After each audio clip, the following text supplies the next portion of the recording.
Hai semuanya, kembali lagi sama aku Dini Nurhayati dengan nomor BP 240123. Pada kesempatan kali ini, aku akan membahas sebuah kisah inspiratif. Siapa sangka sih seorang pemuda yang dulunya hanya kuli, kini berhasil menjadi bos usaha keripik singkong. Usaha yang awalnya dipandang remeh, ternyata bisa menghasilkan hingga 7 juta rupiah per hari. Nah, dalam video ini aku akan menganalisis usahanya dari beberapa sisi, yaitu data yang bisa dikumpulkan, bagaimana data tersebut diolah, hasil pengolahan data, serta keputusan yang bisa diambil.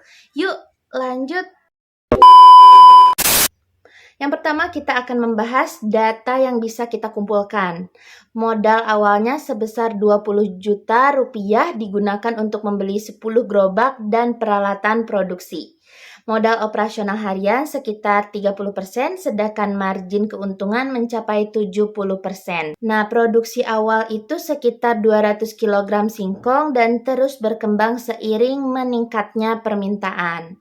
Jumlah gerobak ada 10 buah dengan kapasitas rata-rata 10 kg per gerobaknya. Nah, harga jualnya itu bervariasi mulai dari Rp5.000 untuk 200 gram, Rp10.000-Rp15.000 untuk ukuran tertentu, dan Rp50.000 per kilogram kalau belinya kiloan. Produk yang dijual ada dua rasa, yaitu ada rasa original dan rasa balado.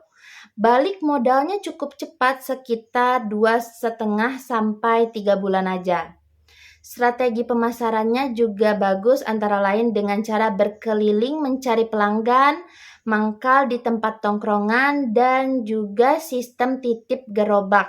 Hambatannya pada awal usaha sering diremehkan orang, bahkan penjualan awalnya juga sepi. Namun, pemilik usaha ini punya nilai hidup yang kuat, tidak mudah gagal, yakin rezeki dari Allah, mengutamakan kerja keras, sedekah, dan membuka lapangan kerja bagi orang lain. Oke, selanjutnya kita akan membahas bagaimana data tersebut bisa kita olah dari berbagai sisi. Yang pertama, dari sisi keuangan, kita bisa menghitung biaya produksi dibandingkan penjualan, margin keuntungan, serta waktu balik modalnya.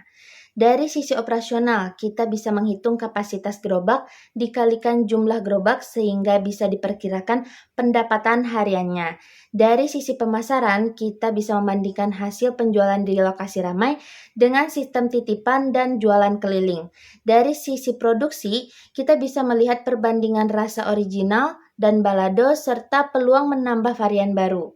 Dari sisi sosial, kita bisa menilai bagaimana usaha ini berdampak pada keluarga dan masyarakat. Berikutnya yaitu hasil dari pengolahan data tersebut. Secara keuangan, usaha ini sangat menguntungkan karena marginnya tinggi dan balik modalnya cepat. Dari sisi operasional, adanya 10 gerobak membuat jangkauan pasar menjadi lebih luas. Dari sisi pemasaran, meski awalnya sulit, lama-lama penjualan jadi stabil setelah punya pelanggan tetap. Produk keripik singkong ini terbukti diminati karena murah, mudah diproduksi, dan tahan lama. Dari sisi sosial, usaha ini juga membuka peluang kerja untuk orang lain, sekaligus membantu perekonomian keluarga. Selanjutnya yaitu apa sih keputusan yang bisa kita ambil?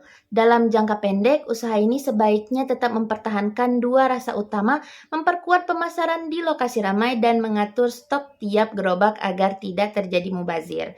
Dalam jangka menengah, bisa menambah varian rasa baru, memperluas distribusi ke warung, minimarket, bahkan online, serta mulai membuat branding lewat kemasan yang menarik. Sedangkan dalam jangka panjang, usaha ini bisa dikembangkan ke skala produksi yang lebih besar, membentuk sistem manajemen yang lebih teratur, dan mendiversifikasi produk singkong lainnya. Dari sisi sosial maupun pribadi, penting untuk tetap menjaga semangat, tidak mudah menyerah, serta meniatkan usaha sebagai jalan berbagi melalui sedekah dan membuka lapangan kerja bagi orang lain. Nah, dari kisah ini kita bisa belajar bahwa usaha yang dipandang kecil sekalipun bisa menghasilkan kesuksesan yang besar asalkan dijalankan dengan kerja keras, strategi yang tepat, dan niat yang baik.